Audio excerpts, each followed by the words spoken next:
It's right here. Uh-huh. Okay. And this is Grace Pickett, and I'm interviewing Josephine Downar. And today is April 26th, 1988. And Miss Downar will take over. I want to start with the beginning as far as being born. I am a cesarean, and back at that time, it was very, very odd. There was a doctor practicing in town called Dorfler, and he was responsible for bringing me into life. It was really odd, according to my mother, and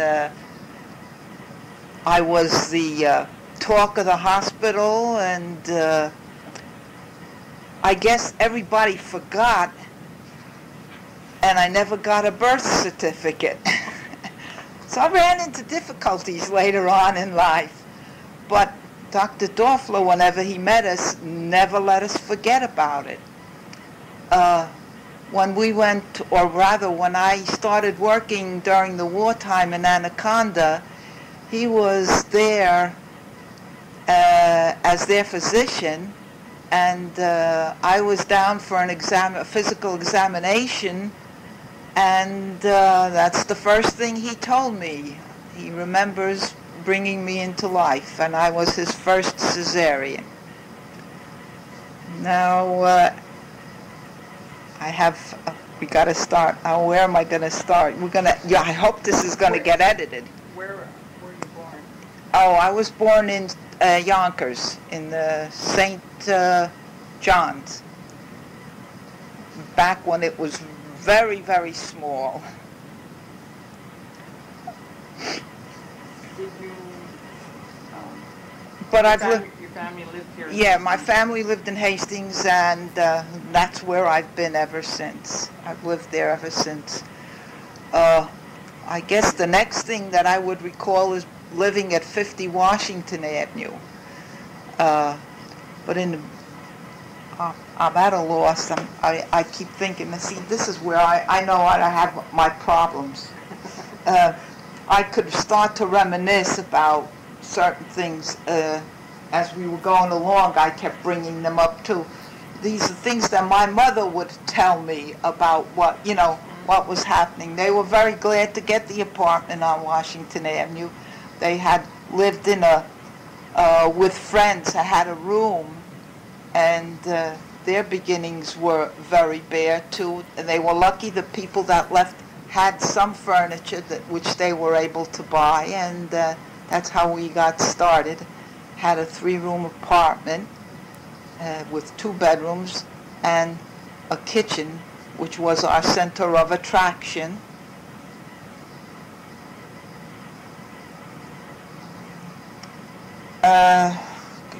Did this have hot water? No, not in the beginning. We had no hot water and no heat. But they did put in, I think at the same time we got the hot water, we got heat. And I can't recall, but I would say I was going to be somewhere 8, 9, 10, somewhere in that vicinity when that happened. I recall being very sick. I don't know, see, I feel very personal. And, well, you better forget about it. I'm not going to carry on the way other people do. I know that. Yeah. Then your family never owned property until we moved here. And yeah. You moved here with your father and mother? No. My father passed away when I was 13. And we continued to live at 50 Washington Avenue. And then at the beginning of the war, and by this time I was out of high school, my sister was out also, or just about, and we began to work, and we were able to, felt we could afford it when we moved next door to a bigger and better apartment and with better facilities all the way around. As far as when we were growing up, we did have, on Washington Avenue, we had our problems because it was a hill. And if we played ball, we got problems. You would catch it, but if you missed the ball, it ran all the way down the hill. And that was very, very bad. It was really no, don't do that anymore type of thing. We played hopscotch and roly-poly, but I remember doing that across the street in the Steinschneider property. They had a lot of chestnut trees, and it would be shady. So during the warmer weather, if we played anything like that, we did it on that side of the street so that we had the shade. And then, too, if we played some of those games with the ball, it rolled down the street, and then we had problems. We looked forward to when it rained because of the cobblestones in the gutters. It caught the rain, and then after it rained, I remember instead of damming up the water, we would go in between the cobblestones and look for coins that were washed down, nickels, pennies, and things like that. And usually after a big storm, a thunderstorm, you were able to find and that was good pin money. But during the winter time and when the snow melted, that's when we would dam up and have our fun, sending them down from the top. Each couple of families with the kids in the neighborhood would break a hole in the dam, and it'd go down to the next one all the way down. And of course, snow time on Washington Avenue was good. Sleigh riding was very, very, very good. We had to attend church, and that was, really, we couldn't say no, I don't want to go. You had to go. And we went to so-called Sunday school, catechism, and then on, we made our first Holy Communion and confirmation, and our parents made us go even not only to the Sunday Mass, but any of the other services. We were, told we should go, or we had to go. Like during Lent, we had services, and if there was anything going on in school, it didn't make any difference. We went to church first, and then to school. And our life was around the church a lot. And I could recall having different bazaars and things, and my mother always cooked for it. And as a matter of fact, we looked forward to it as we grew up. They would always had music and dancing along with all the affairs too. And it got to be that other churches had them, and we went into Yonkers or other places. Not all the time. The adults did more than we did, but it, you found yourself going that way too. This was St. Stanislaus? St. Stanislaus, yeah. And your background is Polish, or? Yes, yes. As a matter of fact, to start to bring that up, when I made my communion, First Holy Communion, I learned all the prayers. Whatever we had to learn, we learned in Polish.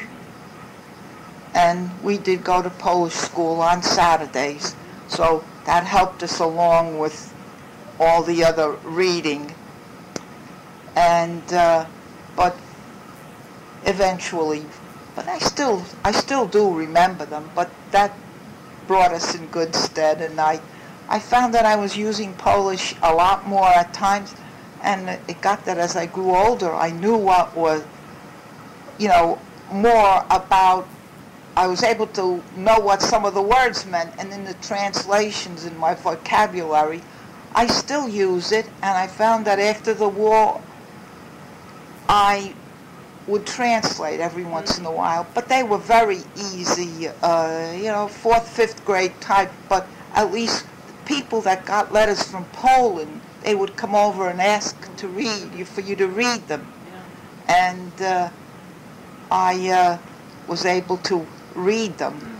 And every once in a while I would write a few sentences because some people couldn't even write in Polish, so I would try to write some basic things about we are well, everyone is well, and growing up or whatever, just to let them have the communication that way.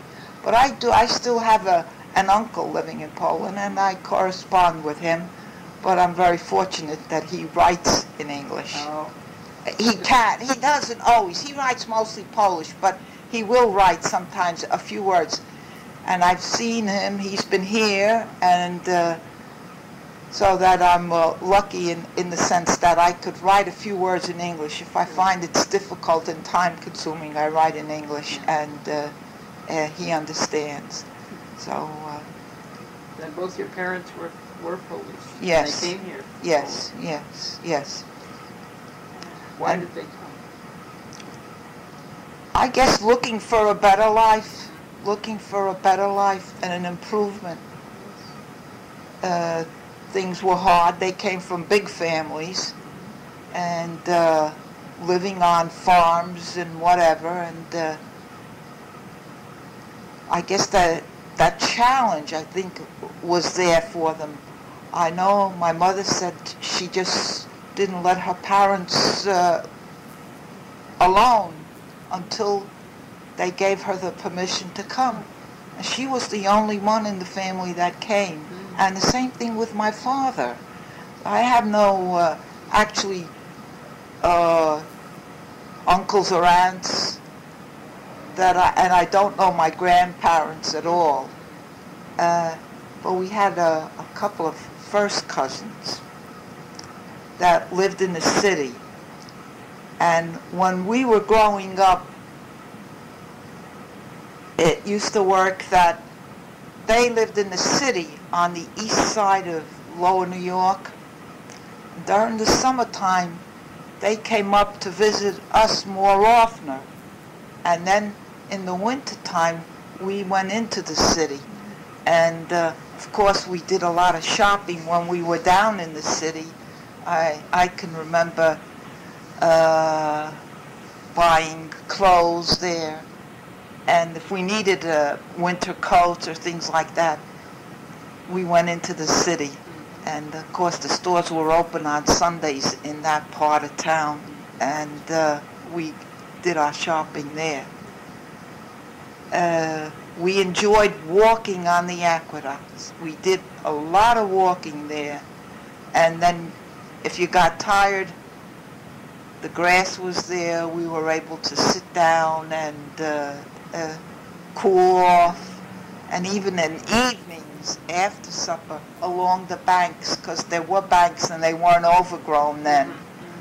And we'd sit along the banks, and then there were several springs and brooks around. I think Hastings must have had millions of them, because everyone that you talk about, there was always in the backyard there was a brook or something around, and we would go down and get the spring water at Rowley's, and then there was one at City Line also, right at the border, because that's where the trolley stopped eventually. It used to come into town, and then when we were still young,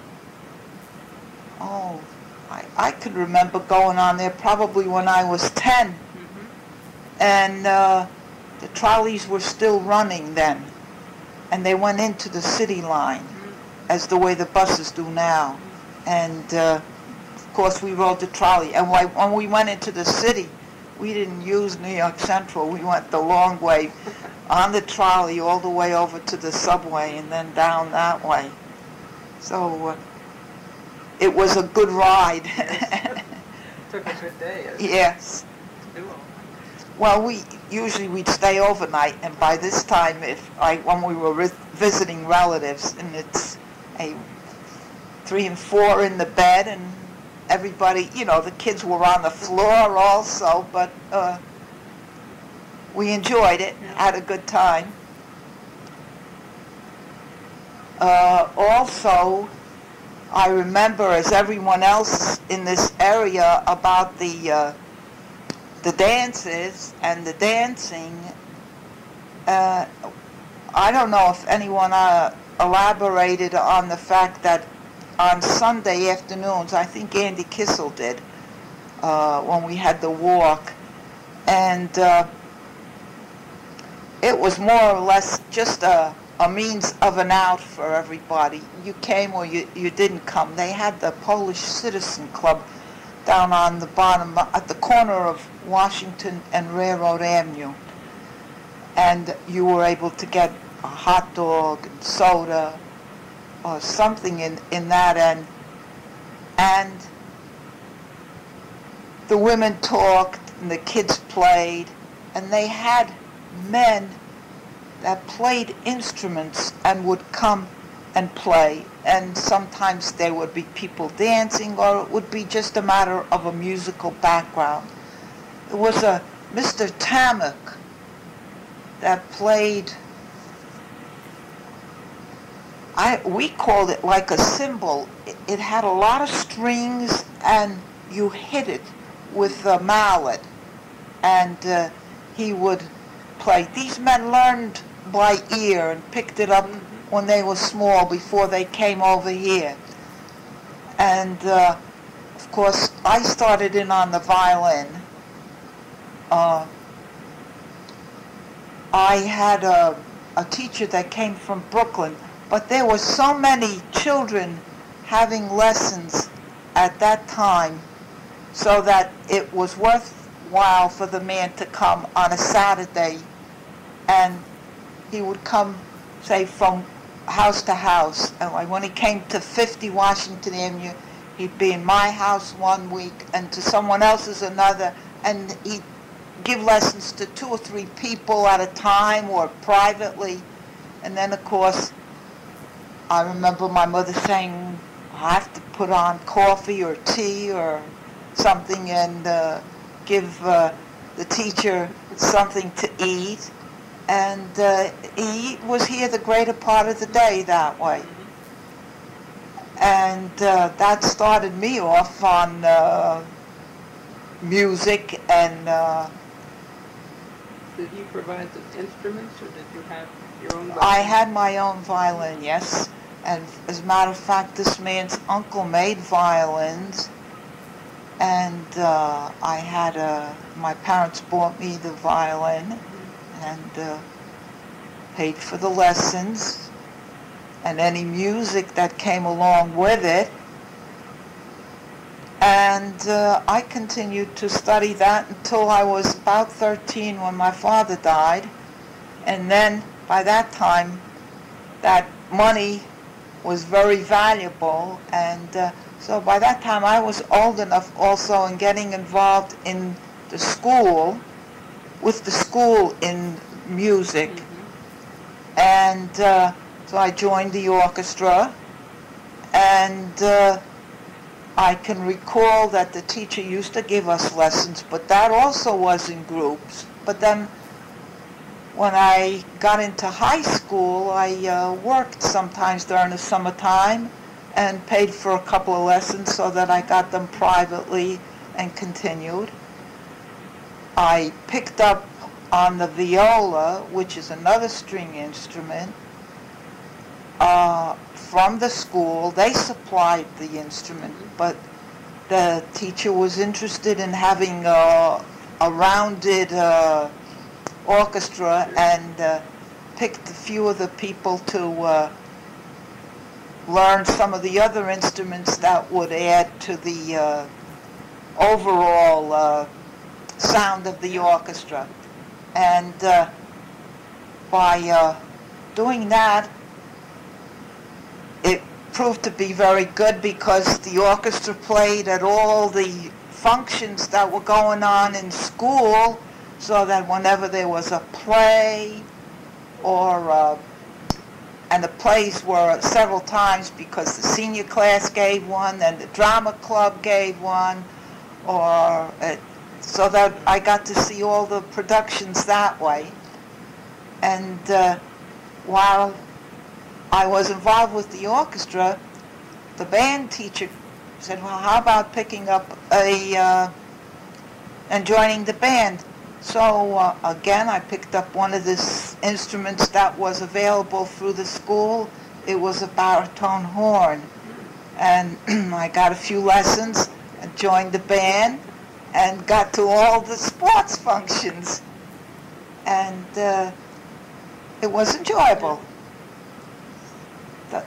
Going back now, the men that provided the music at times, because in skis they had a regular orchestra band, however you'd call it. It was a mixture. And then at times there would only be a three-piece, and then of course when they grew up, it got to be a big band type thing. And there'd be an accordion and a drum and a clarinet or a violin, and some of the men knew how to play the instruments. And I can recall that there was a man that came to see my father and always asked if I would let him play the violin. He wanted to, he felt he wanted to play it. He, I guess, didn't have one, and he enjoyed just playing it. And then I could also recall my father, on Sunday, we went to 9 o'clock Mass, and when we got home, my father would take me and my violin, and we would travel to Scapura's, and they were living at this time at 26 Ridge Street. And my father worked with Mr. Scapura on the DPW, in the DPW department. And they were very good friends. And the Scapuras had a son who played the accordion. And so on Sunday after church, before we had dinner, we went over there and played, and they always insisted, and we didn't want to, but just couldn't say no. It had to be, and so we would play a couple of numbers, and that was a usual Sunday routine. Not always, but fairly often. So. You still keep up with music? I have the violin, as a matter of fact, and passed it on to my niece. She has it, and now her daughter is picking up. She has an 8-year-old. 9-year-old daughter, and she just started, I think, at the beginning of the year, because they like you to wait a little bit before they, so you understand a little more about reading music, I guess, and able to pick it up. So she has it now. But I pick it up, I have a little melodica, it's called, and every once in a while for whatever I can read out of some of the music that I have, I'll pick it up and play it every once in a while.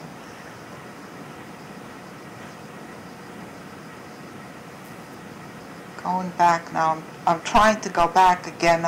It's you have to keep going back all the time on this. I'm trying to remember.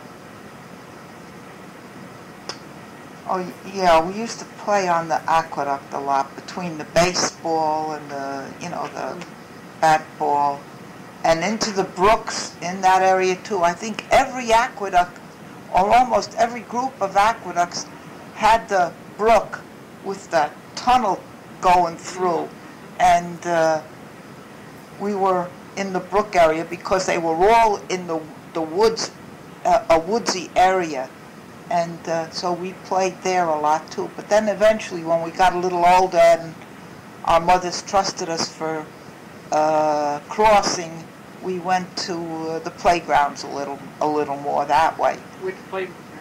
that Reynolds Field, and I remember going down below under the bridge to the ravine that was there, on and off. And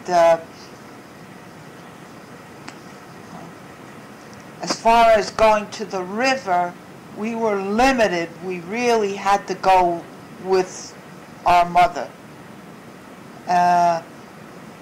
And we did go, because it got to be so hot that you felt you had to go. But our parents, on Sundays when it was really hot, I can recall we would go, we'd get 2 or 3 families together and rent a taxi, and the taxi would drive us up to Croton Point Park, and we could picnic there and also go swimming. They had a bathhouse. It was developed and a lot nicer as far as beach area and everything for swimming. And the taxi would drop us off at the gate and then be back, say, 6 in the evening, got a prescribed time, and pick us up. And in this way, we could afford the cab, since we didn't have cars. And then during the week, on and off, our mothers took us, we went on the ferry, the Yonkers Ferry, across to Alpine. And with the mothers, we did that a lot. And then I can recall, the ferry ran for quite a while yet, and during the wartime, we went over a lot because it was a way also of enjoying some cold or cooler temperatures, and we may not have gone swimming by then. We felt we could avoid that, but we did use the ferry for the outings that way, and we enjoyed it. It would be several families going together? Yes, lots of times. And then as we grew older, it would just be, when I was going, that would be high school time and right after, and just the friends would go up and use the bus and go across that way. Make sure. Yeah, we're moving.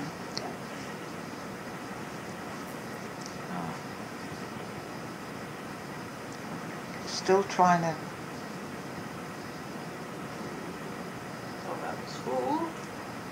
Well, some, yeah. Oh, and my mother, and I guess all the others, I remember hearing about it, but I know my mother said, no matter what, remember and pay attention and learn English so that you will be understood and you could get out and work and do and whatever. She was insisted on that, and also the fact that to learn so that you could, when you got out of school, you had a job. They were quite concerned about English. That was something that did bother them, and they did make an attempt at it, and they struggled. I can remember my mother going to the literacy classes, and she got a diploma of sorts, and we laughed at it because we were kids then, and she was going to night school, and we thought, well, you would laugh at it, but it really was a struggle. And did she work? Yes, she worked as a. Your father died? Yes, well, she had to. She worked as a domestic, and then she was very good at sewing, and so she would make aprons and pot holders and things. As a matter of fact, even at times a dress for someone, and that's how she earned some extra money. And I and my sister would go out after school at times to do help prepare a meal, and or else just go after supper and wash the dishes and that's how we earned our pin money. And then Saturday morning, sometimes to dust, run a vacuum, and do some light cleaning for people.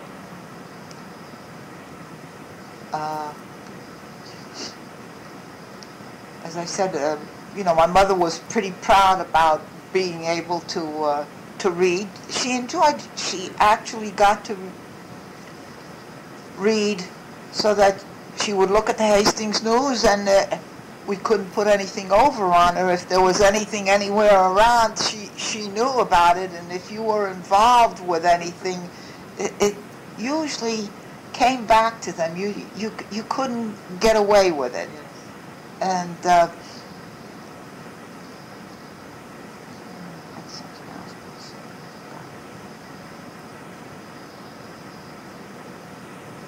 I had a train of thought and I forgot it.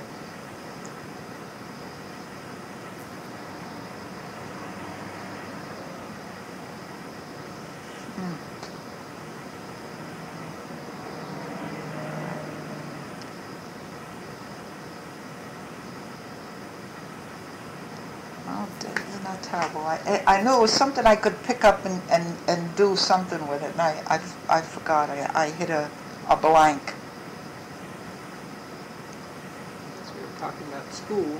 Yeah. Well, also, in recalling playtime, when we went out to play, we had a mixture of ethnic groups on Washington Avenue. There were the Storms. They were Hungarian. They lived up a little in the 60s, but up a little higher. But we were all there, because we all either, there was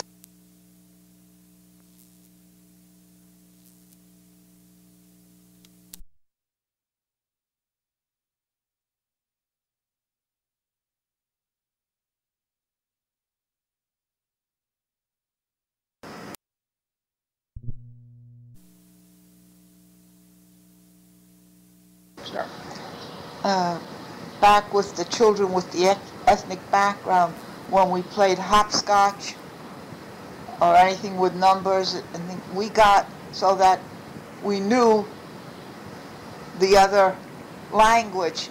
It was only simple numbers, but we made our own, and we made our own jokes or counting in that way. And jumping rope the same way. We had our own sayings, and we did them both in English and the ethnic. I remember now what I wanted to say before. We also, as I said, my mother was pretty proud about being able to read and being able to understand a little that way. But when we were smaller, and I could recall, until we really began to know what it was, the connection anyway, it was difficult when we heard words from our parents. They were, half English, half Polish, half Russian. It got to the point that you didn't know what they were talking about, and at times it would be embarrassing. Because as you're in school, if someone asks you, well, what does your father do? Or your mother, it got to be, you didn't know what to say because you really didn't know what. You heard these words, but you couldn't repeat them. And most of the men worked in the factories. Well, my father, I just know by word of mouth, started, I think, in the National Conduit, and I don't know if he was in the pavement or where, but I know that he couldn't take working inside. It was too confining, and it, I guess, made him sick. He didn't like it, and that was one reason why he switched to the Department of Public Works. They found that it was more to his liking. But you heard other kids, and of course people around you, and they would talk, and they would say wire mill, but it never came out as wire mill. It was war mill, and you you couldn't do it. And I remember my mother had a friend, and she married the chauffeur for the doctor that she worked for. And the chauffeur's last name was Kennedy, but she could never pronounce the name. And she kept saying something like candy and candy.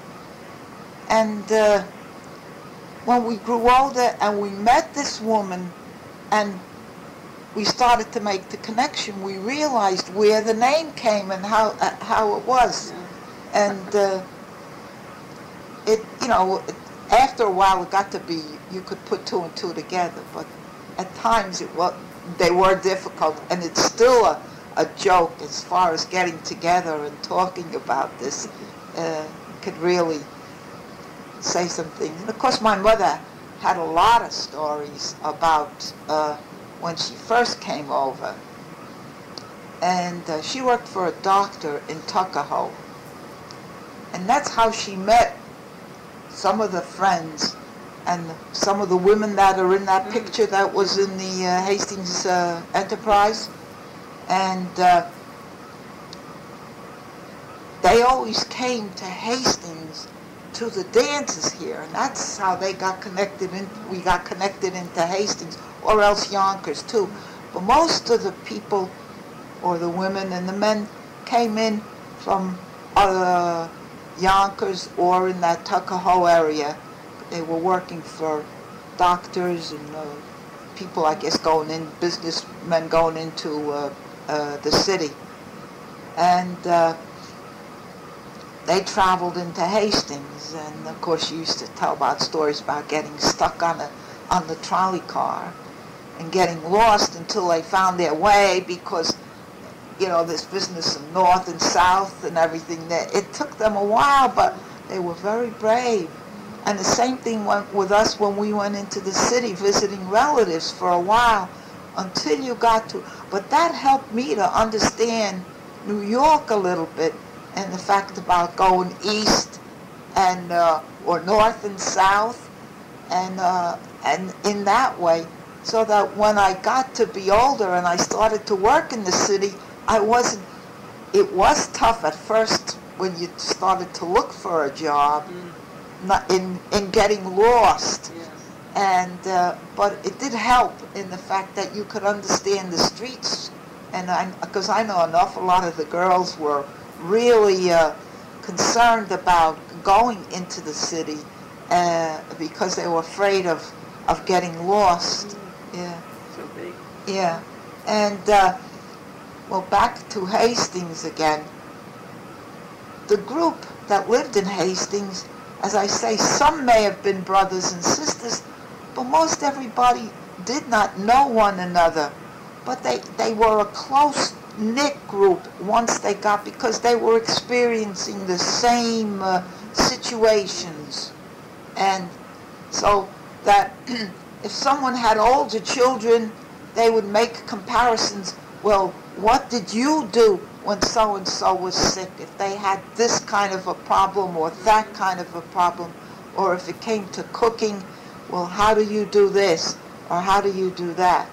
And I know my mother was also a fairly good cook, so that a lot of the women came to ask questions to her, especially with bread making. And so they would come, and my mother would try to give them a few pointers.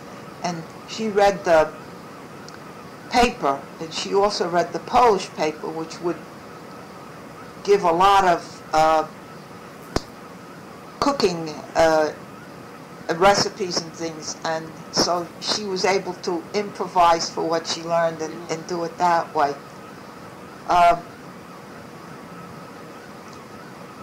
Something else. Here we go. I've got to come back because I keep jumping back and forth like that.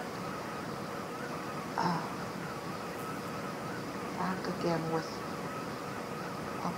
and being the close-knit family also, well, if they were all Christian, and it got to be that you had a godmother and a godfather, and they were like your aunt and uncle. And in that way, we also became close-knit. And when you come to think of it, I think my mother said she was a godmother, maybe more than a dozen times. So you can see that they were close that way. And also, as far as getting married and that, the same people or a circle, more or less, and they got to be so that they were in the wedding party. And it used to be they borrowed one another's dress because nobody could afford the dresses. And I can remember a story about when they posed for a picture, they had a problem. Like one lady was taller than her partner, I can't think of the word, but they would put them on stools and all this. They really, you know, and of course she would say, well, sometimes they didn't want to be that person's partner because they were short or too tall or whatever, and they were mismatched, but they were always in the parties, also that way. Of course, when they had a wedding party and they had a wedding, they really did a lot of celebrating. And I could remember, you know, being at weddings when I was small and having a good time also, and they did too, of course, between eating and drinking and music and dancing. And then, of course, being from the old country, they had it a second day. They had a party on the second day also. And so that, but eventually they did away with that. As far as the wedding parties are concerned, it used to be, there were a lot of customs from the old country. And you danced with the bride. And see, they didn't have any wedding presents. People didn't give one another a wedding present. What you did was the bride danced with all the men, or not all, but quite a few of the men that were at the wedding party, and each time the man danced with the bride, he made a money contribution, and that's how, that was the wedding present, in a way. And they had, you know, other customs I'm not recalling in the...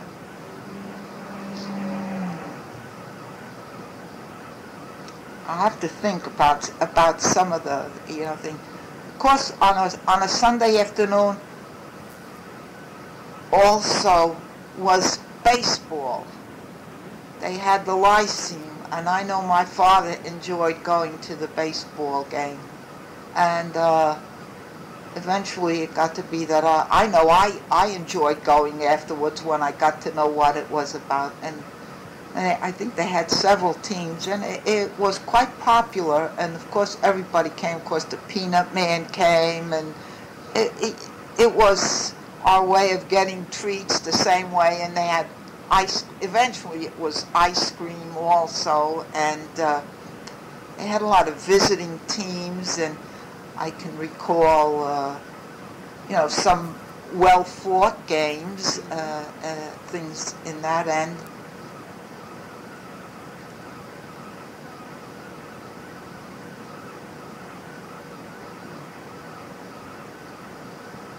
You worked at I worked in Anaconda during the wartime, only during the wartime, and very soon after that, Anaconda went on strike. And I knew that I thought that if they were out any length of time, I wouldn't, you know, I wouldn't be able to afford it. I, you know, needed to work. And So Mrs. Rogers was working in the city, told me that they were looking for someone in an advertising agency that she worked for. And I went down for the interview, and I started working in the city. It was about 1945, 46 in that area. And I was in the city for about 20 years, more than 20 years, commuting.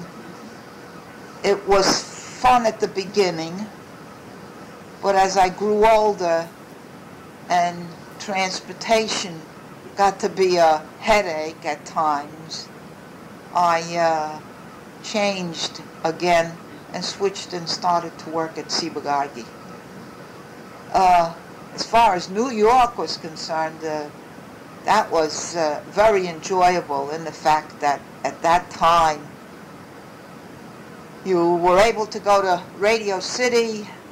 You could go in at right after work, go into Chuck Full of Nuts and grab a sandwich, and then still go in for about half price in Radio City, and of course the theater and the musicals, and it was wonderful that way. And I didn't work, say, in downtown New York. I was in uptown New York a lot, and I was in the 57th Street area.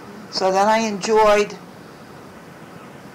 the park, Central Park, and of course 57th Street, 59th Street were all with the big department stores and the bigger stores, and it was just something to walk east and west on 57th Street. It was and of course all the parades, if they were around, if you were out at lunch, they were up there. And now that we started in New York, I was going to say, see, now I lost it again. It's terrible memory. About entertainment and what we did also. Going back further when we were small, I could recall being taken to vaudeville. They had it in Yonkers. They had a Proctor's Theater, and eventually they also showed movies, but in the beginning when we were small, in the 20s, the late 20s and probably early 30s, they had, at holiday times, they had vaudeville acts. And I know Easter time we went, and usually as a treat, probably before we went to school, back to school we went, and we enjoyed that. And when we were kids, once we got to know New York, we went into a lot of musicals. We enjoyed the musical comedies a lot, and we had a group that had an interest on that, and we made it a point. We went in as a group. And of course the World's Fair in 39, 40, I was about 19, 20, just out of high school, just about starting work, and we enjoyed the fair then, and went down several times on weekends. And I can remember being there, I think either the first or second day that it opened. I was down, it was in the middle of the week, and I was able to be off and go. I can remember having plays and things even locally, and several of an ethnic variety also, or in a vaudeville type. I can remember being in Skis once, and they had a show. And we were living at 50 Washington Avenue, and I can remember that something impressed me on what one particular man did, and I tried to imitate it. And it was back when we had the coal stove going, and I remember that I either turned around and danced, and I got I lost my balance. I fell right on the stove, and I burned my hand. I can remember that from the elbow to down. But thank God it wasn't a real bad one. Parents encouraged us as far as, performing and going to those things. I'm trying to think of a couple others. And of course, musically, as far as school, back again with that, they had all types of concerts, and then they had the Westchester County festivals and things, and so that if you were picked, you went to Westchester County to the county center. They had an all-county orchestra and band, and I can recall, being or going there. Singing, I didn't get myself involved. I enjoyed singing, but I have a tendency to be flat, so I didn't participate in that. Because I can recall, I'm sure that someone is along the line giving or relaying to the church. We had a very good choir. Mixed voices, and these were all the kids that grew up when we were in high school. Of course, they began to sing in the chorus and then joined the choir, and I know that they gave concerts and things like that, and I could recall that we had a very good choir. Of course, ethnic-wise, when Easter came around, there were a lot of preparations, of course, between all the makings. Made our own sausage, the bread, and the eggs were colored. My mother colored her eggs by using onion skins, and the hams and the cakes and all of that, all done, and also farmer's cheese that she used to make. And it was a several-day preparation for the priest to come, because he would visit houses and bless the food for Easter. It was the rebirth of life. Easter was bigger than Christmas, really. Yes, it was. Both ethnic-wise and religious-wise, Easter is the bigger holiday. And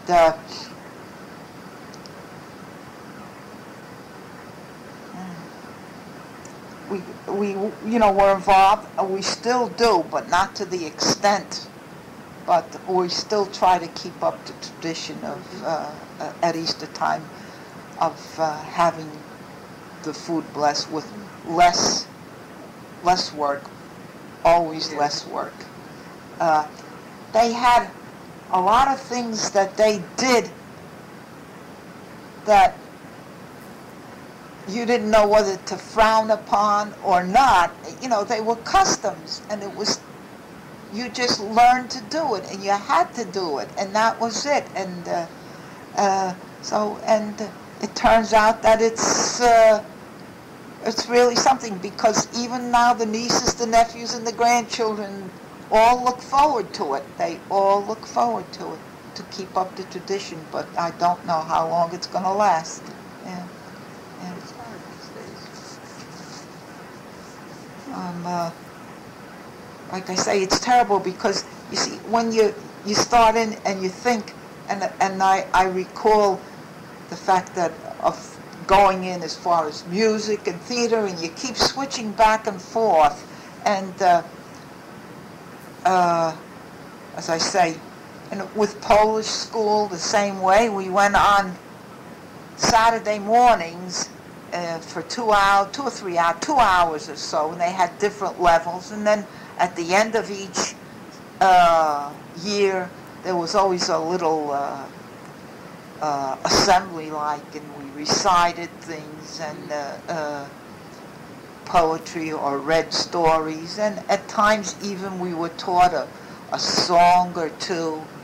And of course, as far as church was concerned, everything was Latin except in a line with music. When we sang hymns or anything like that, of course the congregation didn't participate, but the choir did. When we sang, they sang in Polish. And so that again. And of course now it's changed. That's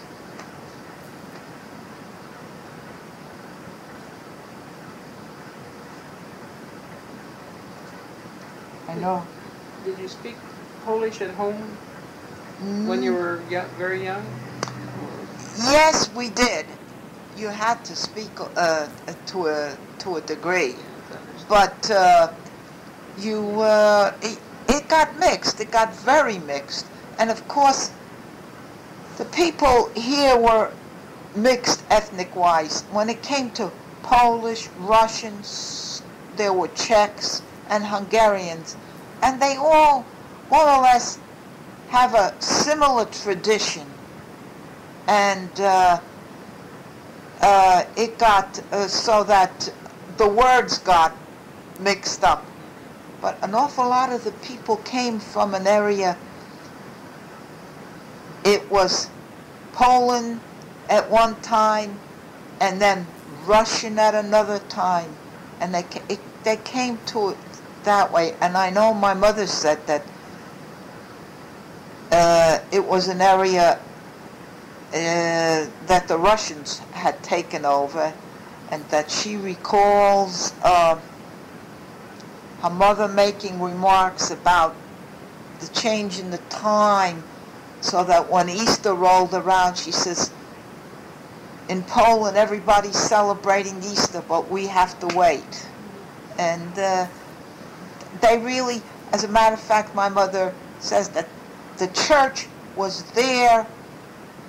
That was their calendar year. They knew the time of the seasons, and also their days, as far as the calendar was concerned, saint-wise, and in that way, as far as the dates were concerned. She says sometimes you didn't get a chance to have a calendar around, but you knew by the saint days, of course, the time of the year also, but it did help them in pinpointing the time a lot more that way.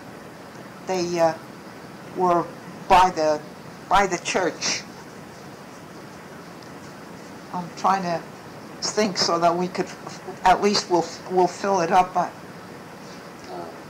was when you started work at Anaconda, what kind of work did you do? I was a clerical. Clerical. You came home for lunch? Or? Yes, we were able to come home for lunch, even with the half hour, but I think they had more than a half hour, and I was able to come home for lunch. Of course, like everyone else says too, with Anaconda, the whistles blew, and you knew what time of day it was, so that if you had strayed from home, you knew when and what. And of course, they started the shifts with the whistles at 8 in the morning. It was even before that, I think, like 5 to 8, so that you knew and then you had to hurry. And then noon, and at 4 and 4:30, and of course that good old 9 o'clock whistle. That was during the summertime, especially if you were able, allowed to get out and go out. You knew that once that 9 o'clock whistle blew, you have to come back. Yeah. That was our gathering. And I guess that's why they had the bridge over. Well, that was the access to it. I guess the people, well, most of the people in the vicinity, that's what they used. And then the people that came from Yonkers or whatever, they got off the trolley, the bus, and just came down the street and walked over the footbridge and did it that way.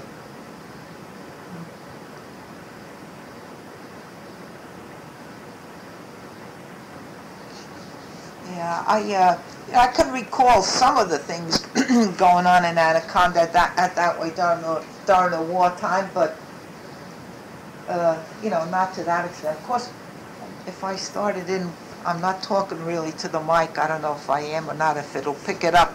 But as far as my mother is concerned, if I started in on her also, in the fact that when she starts to tell you what went on and the mistakes that they made in learning, and what happened to them when they first came in at Ellis Island and whatever, and not knowing a word of English.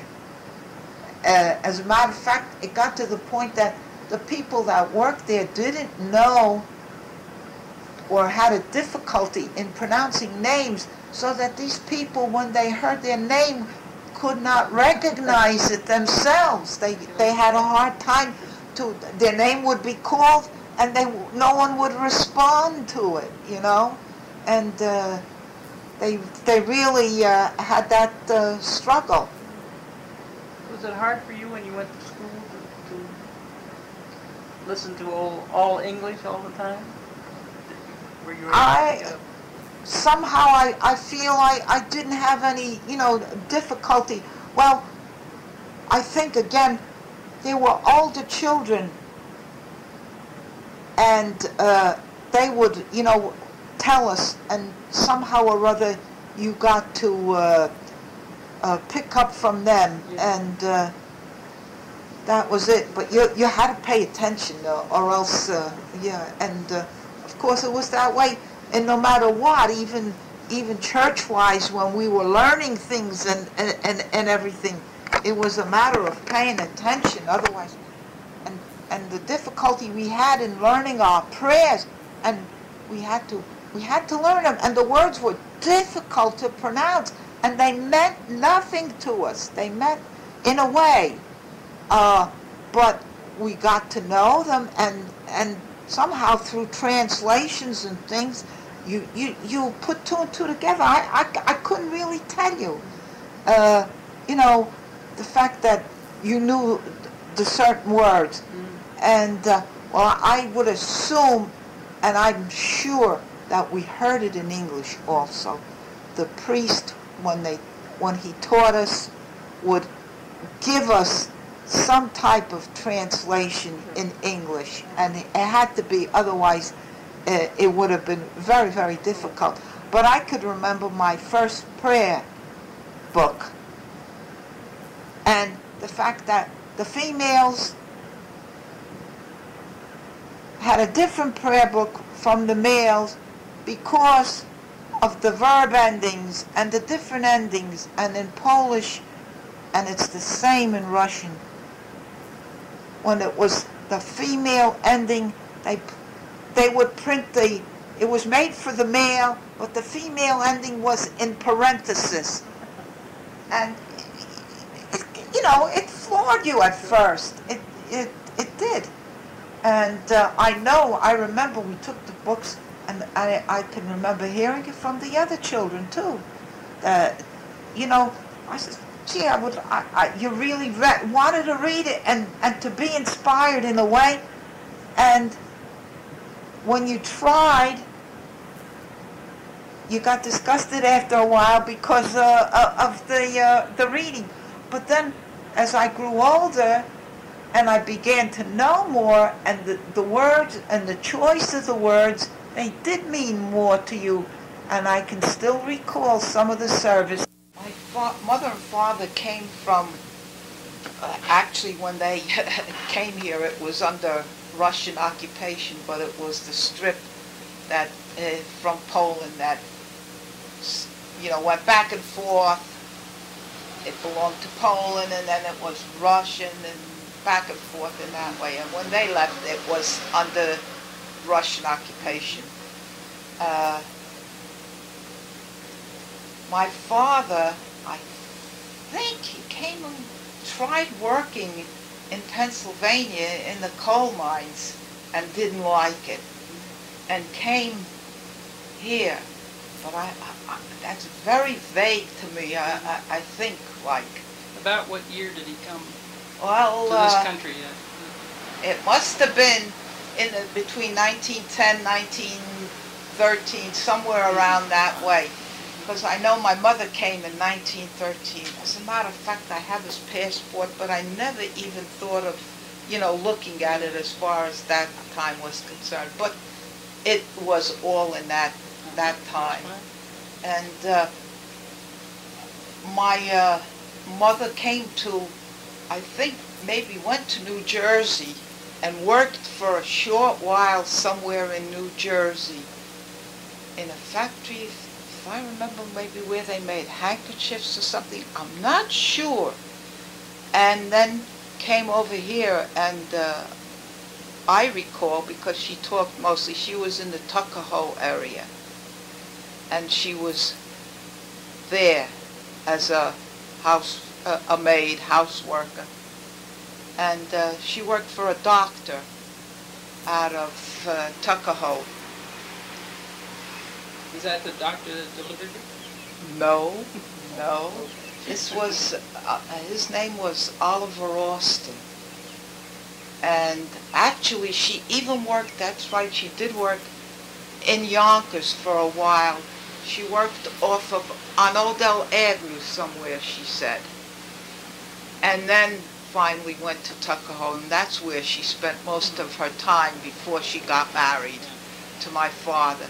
And of course, they traveled into, actually, my mother met Mrs. Scapura that way, and Mrs. Scapura is part of the ongoing group. She's in that wedding picture, I believe, that was in the paper. And a few others, I think, they got to know one another that way. I know that my mother and Mrs. Scapura, I think, worked fairly close together in Tuckahoe at times. And they would go into Yonkers on their days off, and finally they did come into Hastings again, back into skis with the dances, and then in the aqueduct with everything that way. And they got to know one another, I guess. And my mother and father were married in 1918. My father, I know, worked in the pavement company, but it was during the First World War. But I don't recall too much in the line of conversation, and I don't believe he didn't like it. And he switched jobs. He couldn't stand working, I guess, between the smell and the indoors and the shifts, no doubt, too. And he then started to work for the Department of Public Works in Hastings. Did he ever become a citizen? Oh, yes. He became a citizen. Also, my mother. I can recall my mother, going for the test, but prior to that, Mrs. Grafe, I believe she was responsible for having the classes so that they would learn, and they practiced the reading and everything. And my mother got a diploma. It was with us it was a joke, because it didn't mean that much to us. And she went to school at nighttime. Every once in a while we have to put up with that. And but she did. She passed the test and the literacy test, and it was really a challenge to them. But by that time she was had a pretty decent vocabulary, and of course was beginning to know a little more in the history of the United States, and got to read pretty good. I know she enjoyed reading the Hastings News when we got it, and of course we had ethnic papers coming in. Were they published in Yonkers? Or No, this they area? came in from the city. Oh. And I can remember then when I used to go into the city and work. After a while, some of the papers were not sold here, I guess. And in Yonkers, you would be able to get them more frequent. And I used to pick up off the newsstand at 42nd Street and pick the paper up for them on a weekly basis. Well, that for my mother, because by then my father died in 1933. I was 13, and my sister was 11. And so there are things that you remember, but you forget about. And as I say, with my mother, we remember more because she lived so much longer. And it was what she told us. And you forget. You forget. I didn't say too much the other time when I started school. I can remember I was left-handed. And I know by the time I started school that my mother and father were switching and putting the pencil in my right hand. And I learned to write right-handed. But I'm still a 50-50 person. There are certain things that I have to do left-handed. But I got to be pretty good with the use of the right hand. And 2 years later, with my sister, my mother and father gave up. They didn't bother. It got to be, and I guess they were urged by other people too, that it really didn't make any difference, and that you were just as well off not to bother to switch. And when I also can recall in the clothes that we wore, and I can remember when we started school in September, and as soon as it got cold, we still wore the ankle shoes and the socks. Once it turned cold, and then it got to be, I know we kept egging my mother, and being annoyed, and finally she did let go, so that we were able to wear ankle socks and also knee socks, and we didn't have to wear them all the way up. But everybody else had started in, but she still insisted on that. Couple of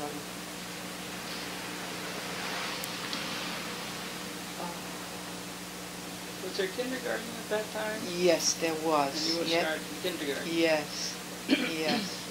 I remember that I was sick, and I didn't start school in September when I should have. I started in January. My mother kept me back, kept me home for first couple, I guess the half year. I was very lucky. I was able to move on the same way with everybody else, which was good. I didn't have to stay behind, because that's when they insisted that you put the full year in the kindergarten. And then afterwards they did let you go. If you could start in January, and if they felt you were capable, you moved on, so you didn't get behind that way. I suppose they had to do it because the classes were kind of big at that time too, so that if they felt you weren't going to handle it, they made sure you stayed the full year. And sometimes that's where a lot of the kids had the half-year basis, and then in high school they would double up and on English and history, I guess, the required subjects, and get through in 3.5 years instead of the full 4 years. They got their credits in and were able to do it. And this was at the Farragut complex? Yes, yes. And then Washington Street? The Washington building? I guess that's what they called it. That doesn't seem to register to me that way. But I can remember, you know, the visit to the nurses, like when you were sick and all of this. And I think when I got into junior high school, I think we might have been one of the first classes going into the new school when they built the new junior and senior high school. And we were one of the first ones going in there.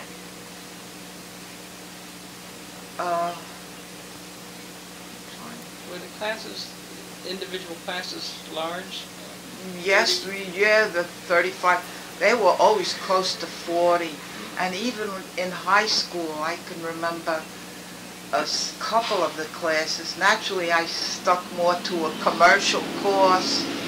And I can remember a couple of the classes where after the first 6 weeks, they gave an exam, and the lowest couple they had to, you know, they were always over, so that they had to eliminate 3 or 4 of the kids out of the classes just to accommodate everybody.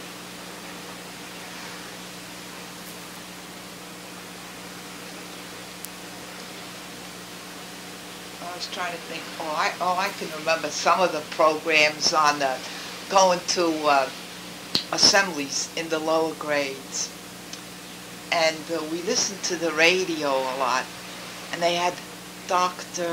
Walter Demrosh with the orchestra, with the symphony orchestra, and I could remember, you know, going in and hearing some of the music, I guess, that was probably even part of our music class, doing it that way, and we got our little background that way. I was playing the violin then, and I'm sure I remember being in the lower grade orchestra and playing the violin. And of course, as soon as I got into junior high school, I joined the orchestra. Or maybe we still stayed, I don't recall, but I think once you got into junior high school, you were able to join the high school orchestra. And I did that. I didn't get into the band until later on, which I did mention in the other. Of course, too, once we got into first grade, we started going into Sunday school. I don't know if I mentioned that, going in, you know, to religious classes, and then every Saturday we had Polish classes. Once we got to know the ABCs. And, of course, we had to know them in Polish because right away also, although it was rote, we learned, I think I mentioned it, we learned our prayers in Polish.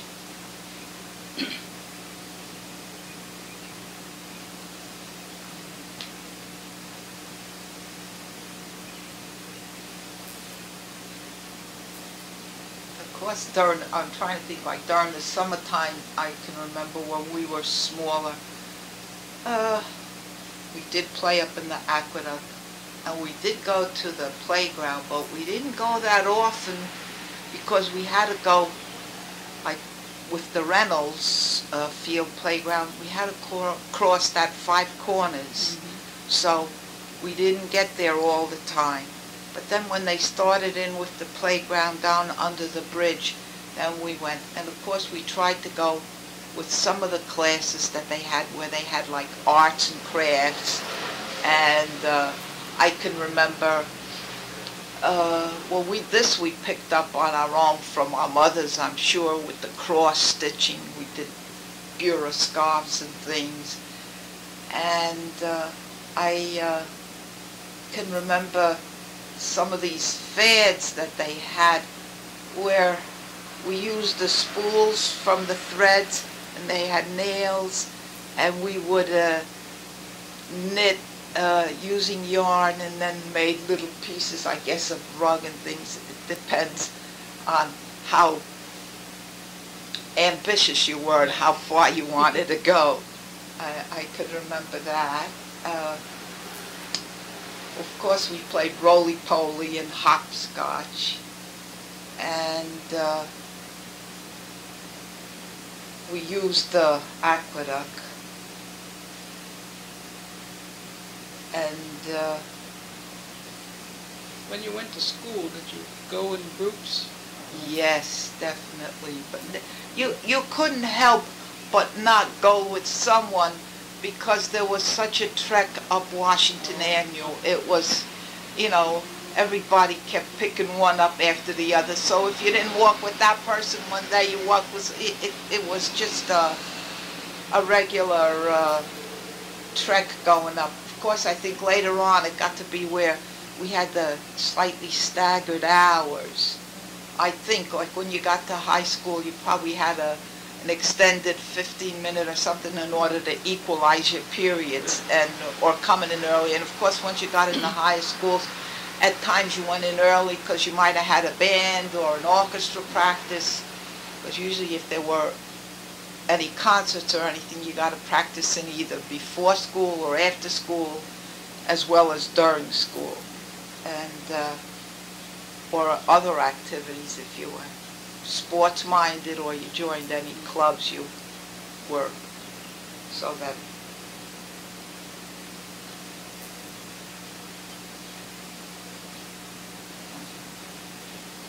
I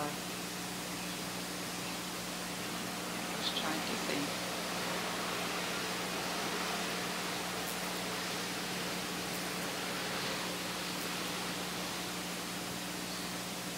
No, I'm getting stuck there. I'm gonna probably I'll come back and do like I did the other times, because there are a couple things that I remember. I know when I graduated from high school, which was 1938, and I know I was into the city several times, tried for jobs, and then I went to like a comptometer school. It was for figure work, which was I was better at than at you know, say being a stenographer or a secretary. And then I started into work. I worked for a couple months or almost a year in the Dobbs Ferry Hospital. And then with the outbreak of war, I was there then, but shortly thereafter I started in Anaconda. And I was in the payroll department, clerical work, keeping records, and then afterwards eventually figuring out the pay, because they had so many different employees, and they were piecework and or hourly or whatever, and so we figured out their pay for the workers. And of course it got to be quite busy as it progressed. There were more and more people, and they were working on shifts, so that it got to be that we were almost working on shifts in some of the vital, where they had to get the work out. And I know that we were asked, and we did work on Sundays for a while in order to get the payroll out in time to meet it when the way the week ended. And so we rotated for a while. But apparently it didn't meet with too much success, but we did do it for a short while. And I know that we didn't appreciate it at first, but it happened during the winter time, I believe, so that you didn't mind it, and somehow or other we were able to do that. And of course, that famous picnic picture that was, I was in that. That was my first, more or less, big social outing at that time. And it was really something in the fact that it was more or less your first big job, and you got around a lot more. You were able to move around. You became independent a little more, and we were looking forward to getting away, but we couldn't get away too much because of the war.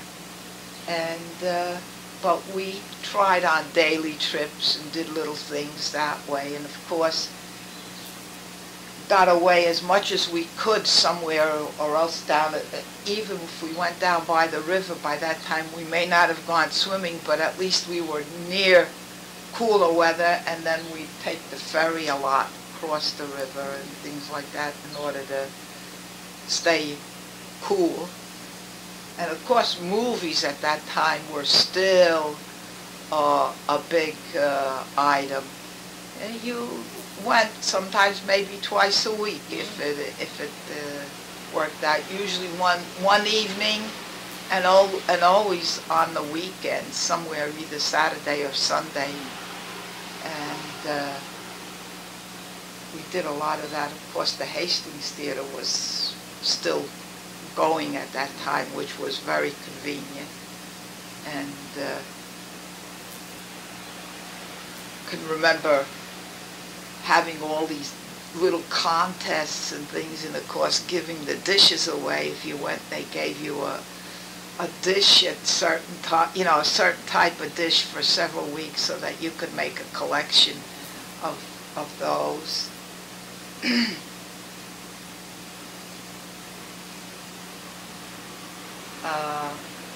And working in Anaconda, I worked there until the end of the war.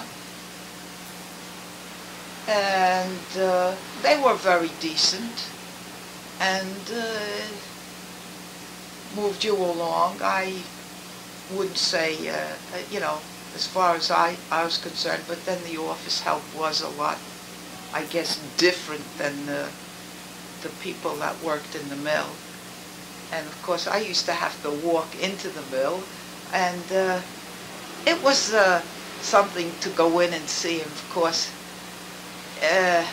we were very young, and when we started out working there, and some of the men, if you went in, you know, would whistle at you, and it was just one of those things. But did you get raises? Yes, they were very good that way. You moved along. Well, I guess it depended. I think at lots of times even if the mill got it, we would get it, and sometimes you got it on your merit too. They were decent that way, and of course you did get some type of benefits from it. And they always had the doctor and the nurse there too, so that if you were really sick, you know, had somebody to take care of you that way. And shortly after that, I think that like somewhere around February, the Anaconda, the mill went on strike. And Ellie Rogers, I don't know if I elaborated to any extent on it, said, well, what are you going to do during this strike? I said, I have no idea. And she said, well, you know, the place where I'm working, which was an advertising agency, has an opening, and she says if you would like to try out for it and come down for an interview. And I started in working there. That way they hired me, and of course I always point out, or I did anyway, the fact that I never knew, but a lot of the office employees, because they couldn't break the picket line, got paid. I think the strike lasted almost into Memorial Day. But I remember meeting an awful lot of the employees and some of the secretaries that were going down into the office, because Anaconda had an office in downtown New York. And I used to meet a lot of the people down that way. But it was a happy association with the advertising agency, and I did make a lot of progress. And I worked there for 20 years, so I guess it was good. And it was at the time when you were wined and dined. And it was an experience riding the trains and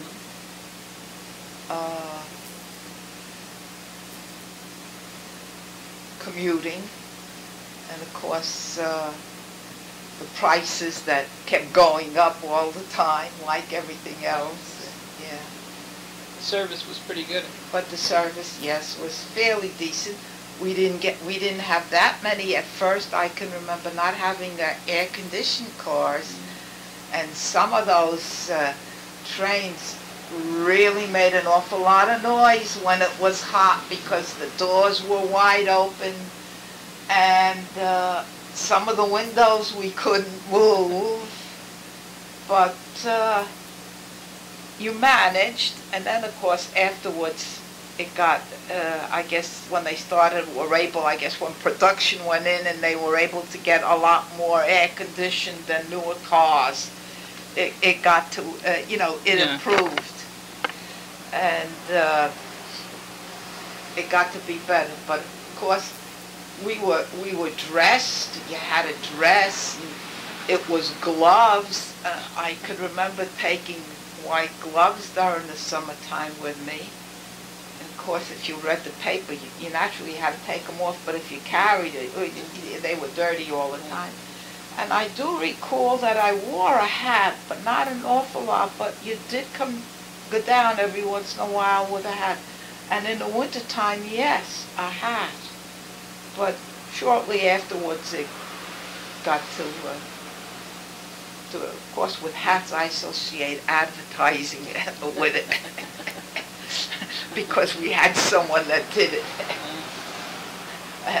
wore a hat and didn't take it off when they got to work. Oh my goodness.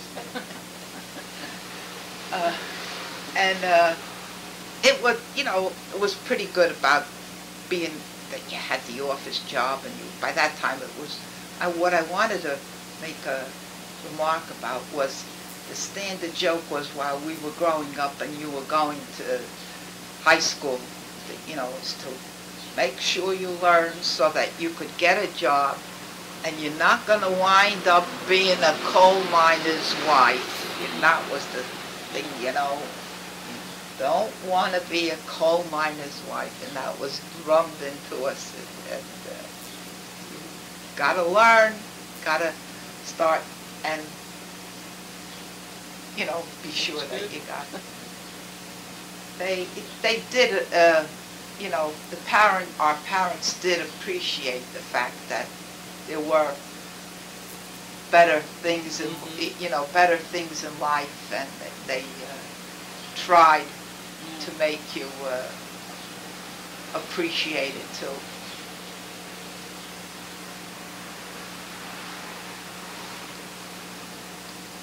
Did your circle of friends just include Washington Avenue people, or? Well, when you commuted, you met other people too that were, and of course I did, while I worked in the city, I met a few people, and I did pick up with a couple of them. But as far as commuting, you were always, 9 out of 10 times you sat with the same group in the morning, and then the same thing in the evening. So usually first one on the train always saved the seats. Because, well, in the beginning it wasn't that bad, but later on it got to be where if you saved the seat, it was good, because every once in a while you did wind up standing, especially on the popular trains. And then if they were air-conditioned too, so that every once in a while you it was good someone came on earlier and was able to save you a seat. And yes, it was you met, and your conversation, and who you met, and of course we played cards on and off, or we did the crossword puzzle, especially going home, the crossword puzzle. In the morning, kind of, by the time you got yourself settled and you got awake, you were almost there. And I was fortunate when I went into the city that I never had to take the subway. So that was a big break that way. We walked or we took the bus, Madison Avenue or Fifth Avenue bus. So, and then of course every once in a while if you worked late, you took a cab into the terminal, but that was splurging.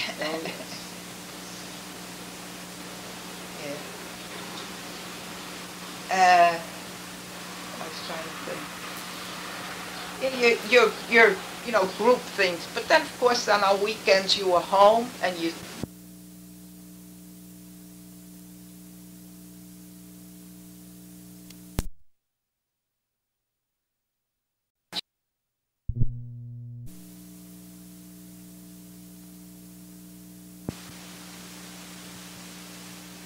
Between us, kind of after we got out of school, for a while, had the same group of friends.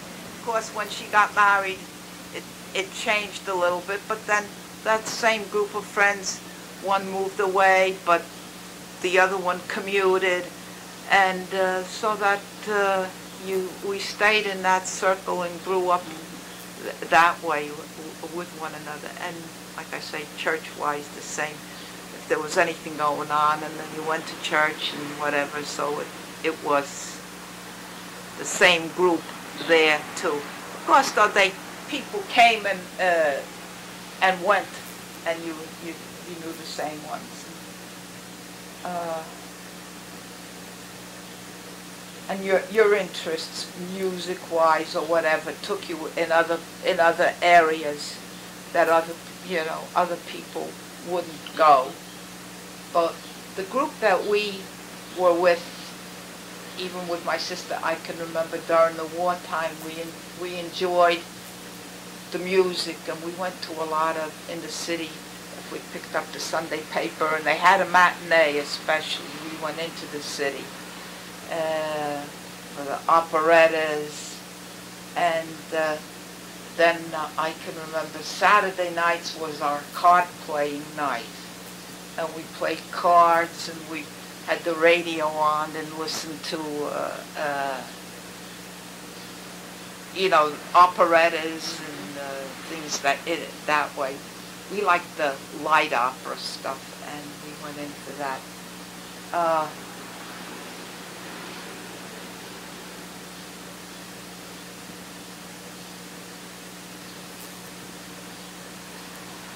Going away, like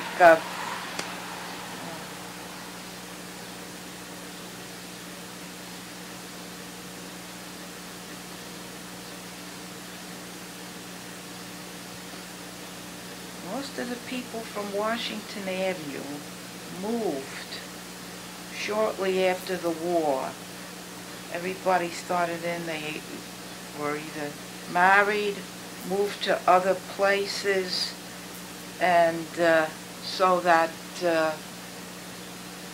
as a matter of fact, there were a lot. I've been talking to the Storms, and the girls are up in Massachusetts somewhere, and some are other places, and the Passanellas too. They're around fairly locally, but also out of town, so that we lost track of one another. But we used to have a couple of clubs that we used to do things, like I said, the same thing going back. We went in a group. We went across the river, I can remember, and had several big picnics.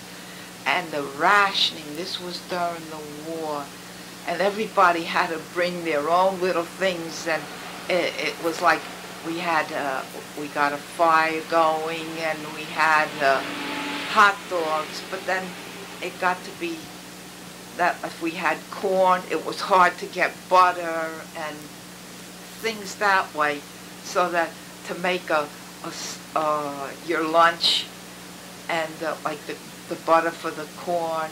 And even during the wartime with the rationing, I can remember going to stores and like if you bought a pound of butter, you were able to buy a dozen eggs, or somehow that way, vice versa, or whatever. They had conditions on it that way. And I can remember at times even walking over the Andrus place. Had a chicken, they had like a chicken farm, and you were able to get the chicken. They would kill the chicken for you every once in a while, so that you got a chicken. But we had to walk from here. We walked over it there. Well, that wasn't too bad a walk, because after my father died, we used to always walk up to the cemetery up at St. Joseph. So usually on a Sunday afternoon, that was a walk that we took. Yeah, and that was another thing that kept us busy, was we walked, and we got accustomed to that. Afterwards, we broke away from going to the cemetery that often, but you would still walk on a Sunday afternoon. And with the rationing, I can also remember when I started to work in New York, it was just after the war, so that things were still rationed. And I can remember going out to lunch, and all of a sudden, if you went out, I think I went out at 1 o'clock or later, like the second lunch, and if the first group that went out all of a sudden was walking along, and they'd say, "Oh, they're selling nylon stockings at 59th Street, but the line is terrible." Or else they'd say, "It's going to go on." You got so that, and you stayed in line, and you tried. If you didn't get it for yourself, you got it for others or for someone in the family. But I can remember that we did get the lines for those. And of course, we had to wear the nylon stockings during the summertime, and that was murder at times. Even some of the buildings at that time were not air conditioned, and so that it did get to be quite warm. And once the temperature got to be around 95, I could remember going home. They sent you home. They sent you home for that. But afterwards, no problems that way.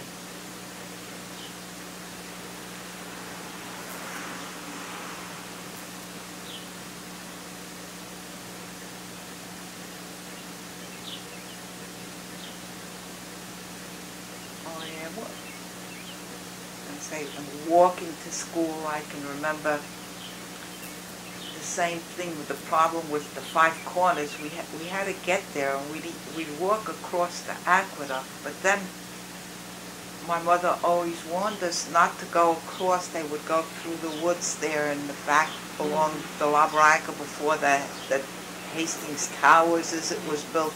They had a big bank.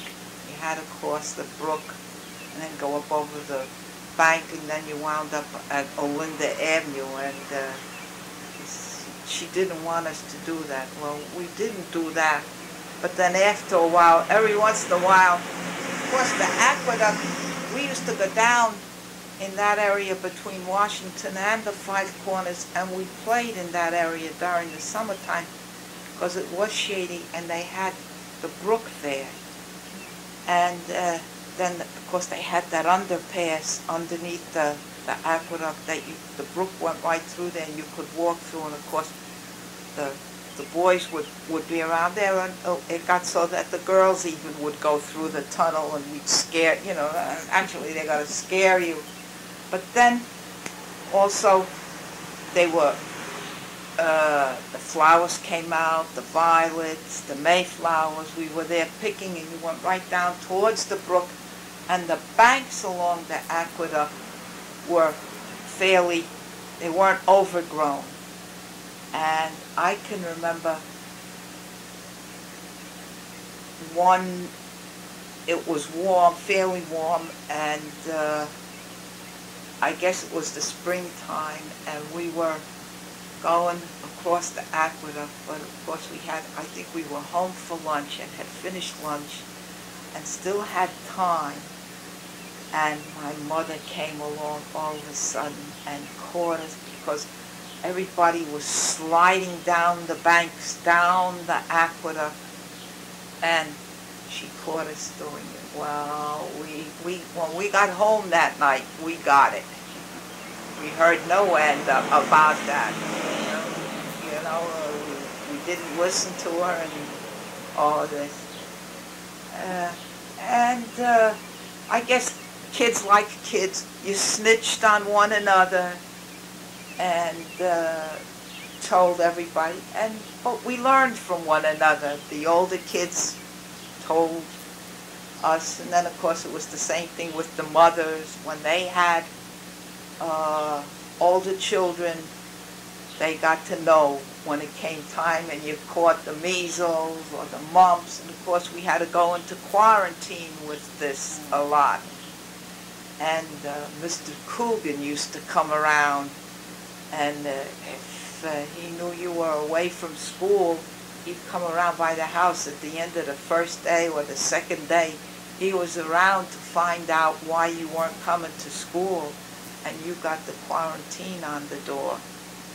And but the mothers got to know pretty well what to do. They would say, well, you do this, draw the curtains, and kind of, and well, sort of home remedies. And going yes, to the doctor. yes, and of course my mother, being she worked for the doctor, knew a few things, and I know he told her that you don't do this or you don't do that, and a few of the golden rules, and that way. And of course, being that we were cesareans and Dr. Dorfel was our doctor, it got to be that we were periodically at the doctor's so that he would give us a going over and check us out that way. So that I guess we were prone. I know I was very, very skinny when I was young. And my mother recalls saying that my sister was born, and I would be walking, maybe I was 3 years old, 4. My sister, she would be wheeling my sister in the carriage, and people would stop and say, these would be friends that you're having a conversation with, and they couldn't get over and say, well, don't you feed her? How come you're so skinny? And it was just, I guess, one of the things. I do remember also that when I started school, when it came to any kind of a clinic, whatever they had, I was the first one to go. They had me going all the time. I remember taking cod liver oil, and whenever they had the TB clinics and things like that, they would, if they were testing or anything, I seem to have been one that was on the go. But once I started going to school, I believe I started to slowly pick up on the weight. I got into a routine, and I guess also you see what everybody else is doing and you do the same thing, because I know that I was also a fuss pot as far as food was concerned, and even ethnic food. I had a hard time with it, and sitting at the table, I know my mother wanted me to eat it, but my father would give in a lot. And I they tell me, and I think I recall that milk was my savior, and cereal. Cornflakes and puff rice, I seem to keep me going. So I guess it's no different even now, even though the kids are, different names. yeah, they're still going after the cereals.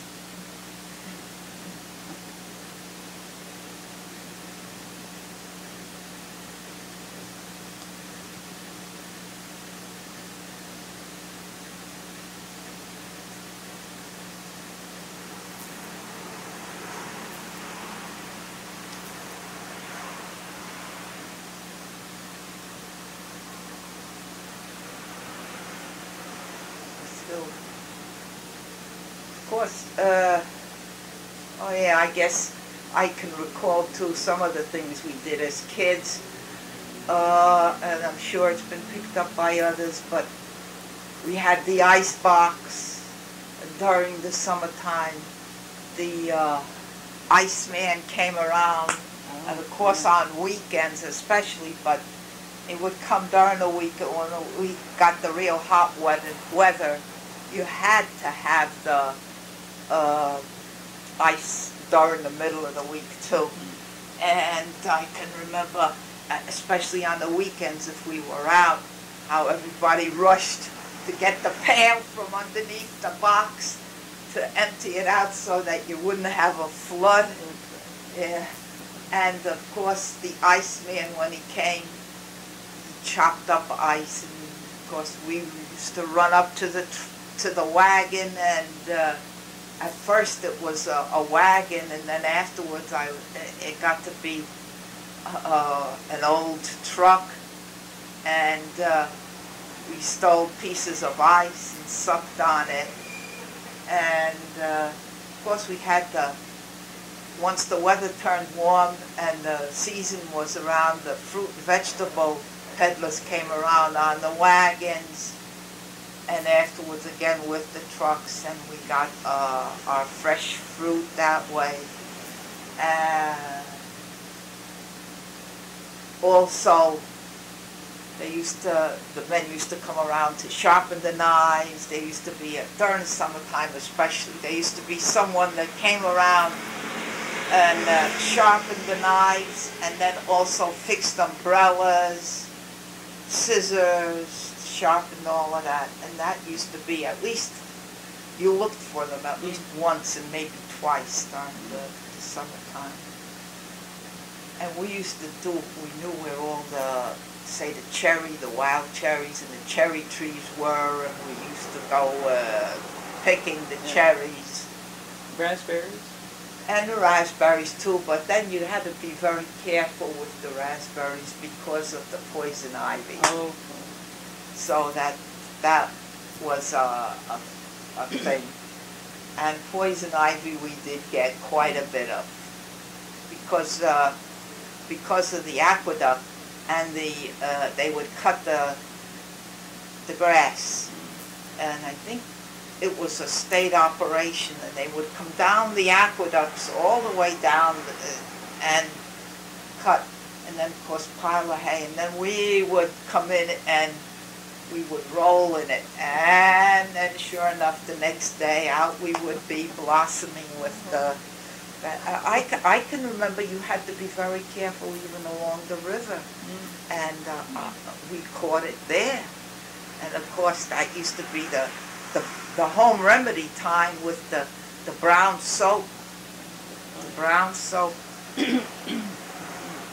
And then I think it was vinegar and baking soda, I guess. Vinegar and baking soda too, and that used to sting and that. Well, we didn't we went to the river when we were young, but we didn't go that often because my mother wouldn't let us go without being chaperoned. But we did. You had to get down there if it was hot. It's just one of those things. And of course, we did have an incident with it. I know my mother came in with her clothes on because think I was able to kind of get up, but my sister was having a problem, and I think it was right after one of the dayliners had gone by, probably, and everybody used to get out to get to the, get the waves, and I think my sister lost the balance. There were a lot of kids, and she was beginning to flounder a little bit, and my mother came running in after her.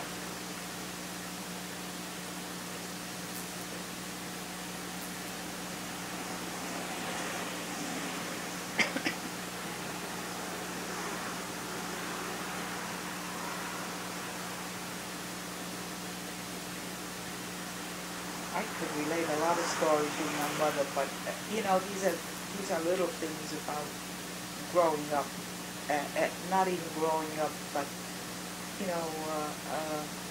the experiences that she had. And of course, we can recall. I think I mentioned before with the language and everything, and of course, it went, and it still does when you get together and you talk about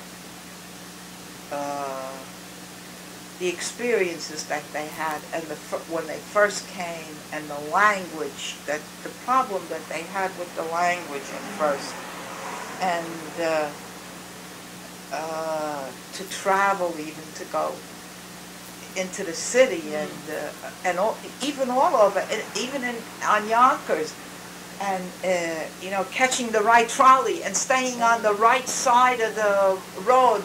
And when you were coming into Hastings, you stayed on one side of the road, and then when you were on the other, going back, you had to come out on the opposite side.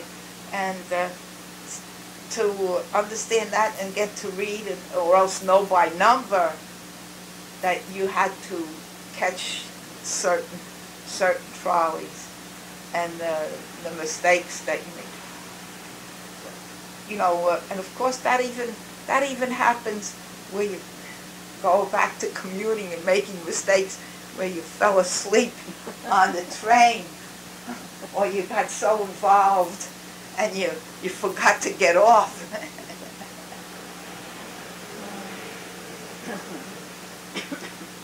But I'm gonna probably think of 1,000 others, but I'm getting so that. Did you have a garden? No, we never owned a house per se until we came here 30 years ago.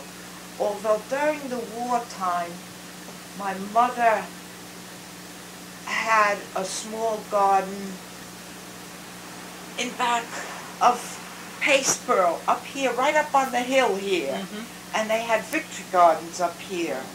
And we had a garden then. But otherwise, no, we didn't have any gardens. Did she cook ethnic foods? She cooked both, because she wound up being a cook for the doctor, so that he was an English, I guess, background, but his parents came from, or maybe even he grew up in Canada, and so that she got to cook, and the specialty of the house was always, we were really living roast beef, a standing rib roast with Yorkshire pudding. That was, and pies. We were fruit pies, and even during the summertime, we didn't have had the gas stoves, but they were the jets, the two only, so that you got this type of oven that you put on the top of the gas jets, and you were able to, and blueberry pie, but it was usually August before we had blueberry pie, but we had the blueberry pie. And also, and cake too. But we liked pies, and as I said, the roast beef was our thing. My mother used to cook a lot on the cake bit too. After a while, she would make cake for cake sales and things like that. and church-wise, when the church first started, and whenever they had anything going, if they had a raffle, she would cook a cake, and it would be a part of the raffle.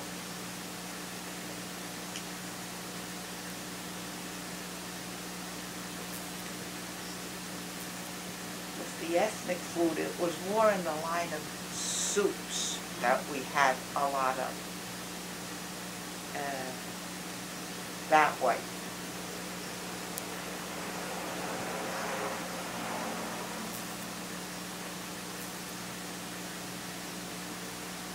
Did you have friends up on the hill? Or did you meet people in school? Well, we were, I would say we were friendly, but we didn't do things together per se. When we were going to school, there was that distinction, a definite distinction between, say, the Riverview Manor and the village. And we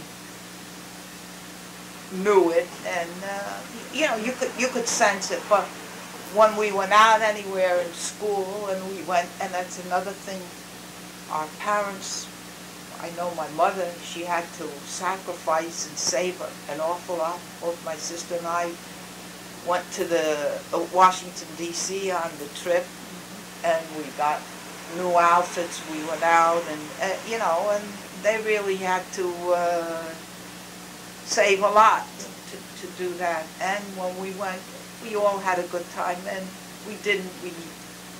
there was no distinction. And you ran into them in the orchestra, I'm sure. Oh yes, that way, and in class. And at times you got that feeling with the teachers every once in a while, but of course we got to know it too, and sometimes you try to put on the air a little bit yourself and do things. And when you were requested, once we got in the higher grades, if you asked your what your father did, it got to be a joke. But you said, well, an engineer or a sanitation engineer and things like that, and make it sound a little yeah, better. yeah. Just a few more minutes. That's all we have. Good. You may end anytime. I'm not. Yeah, well, it's getting to that part. There are things every once in a while like that. I'm sorry, but you do have to keep going back because you remember little things every once in a while that happen. I think I don't want to dwell too much on the ethnic stuff because I think I did it a little bit in the other one. In fact, maybe too much. I don't know, but. You see Hastings as a different place these days? Oh yes, oh yeah, and of course we're losing our ethnic background all the way around, and of course the next generation has already forgotten a lot of it, but they still look for some of the traditions. They definitely look for the traditions, and they remember that part, but they forget a lot of other things. Lots of new people moving in, and we're not pushing the others out, but we're moving into houses that have been vacated. It's difficult how the housing-wise and all, and of course everybody's moving away. And my mother's generation, there aren't that many left, and you could count them on one hand. You don't even need the one hand. And the church is going out, spacing out as far as ethnicity is concerned. We lost a lot of it, and even more so now. And it's difficult out. It's not difficult in that way. It hurts to know the labor that went in, and not to see it continue. It's hard. Change has to change for the good of it. Yeah. And of course, we tried to keep things clean, I know, and that's the thing that bothers, I know it bothers me a lot, is the fact that nobody cares for the other person's belongings or even public property. That's very true. And that's hard to take.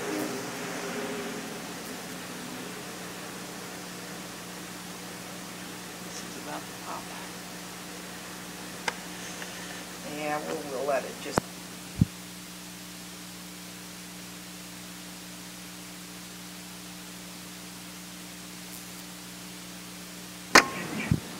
This is Grace Pickett. I'm just concluded an interview with Josephine Downar. This was recorded on June 16th at her home